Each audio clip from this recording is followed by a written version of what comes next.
ام المومنین حضرت ام سلمہ رضی اللہ تعالیٰ عنہ سے روایت ہے، انہوں نے فرمایا رسول اللہ صلی اللہ علیہ وسلم نے ہمیں صدقہ کرنے کا حکم دیا۔ حضرت عبداللہ رضی اللہ عنہ کی زوجہ محترمہ حضرت زینب رضی اللہ تعالیٰ عنہ نے عرض کیا، کیا میرے لیے یہ صدقہ کافی اور درست ہوگا کہ میں اپنے خاوند کو صدقہ دے دوں کیونکہ وہ نادار ہیں، اور اپنے یتیم بھتیجوں کو دے دوں اور میں ان کا فلاں فلاں خرچ برداشت کرتی ہوں اور ہر حال میں ان سے مالی تعاون کرتی ہوں؟ راوی نے کہا آپ صلی اللہ علیہ وسلم نے فرمایا ہاں۔ راوی نے کہا زینب رضی اللہ تعالیٰ عنہ ہاتھوں سے کام کرنے والی ہنرمند خاتون تھیں۔ سننے ابن ماجہ حدیث نمبر 1835۔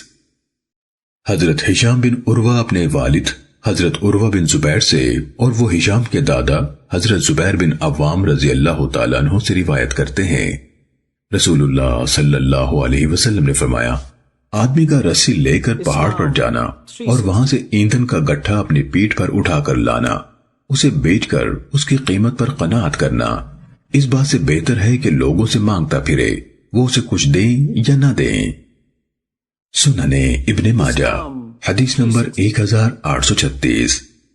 حضرت ثوبان رضی اللہ تعالیٰ عنہ سے روایت ہے، انہوں نے کہا رسول اللہ صلی اللہ علیہ وسلم نے فرمایا کون میری ایک بات پر پابندی سے عمل کرنے کا ذمہ اٹھاتا ہے میں اسے جنت کا ذمہ دیتا ہوں۔ میں نے کہا میں یہ ذمہ داری قبول کرتا ہوں۔ آپ صلی اللہ علیہ وسلم نے فرمایا لوگوں سے کچھ نہ مانگنا۔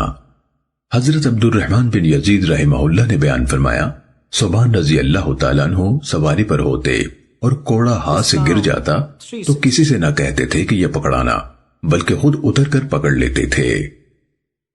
سننے ابن ماجہ حدیث نمبر 1837۔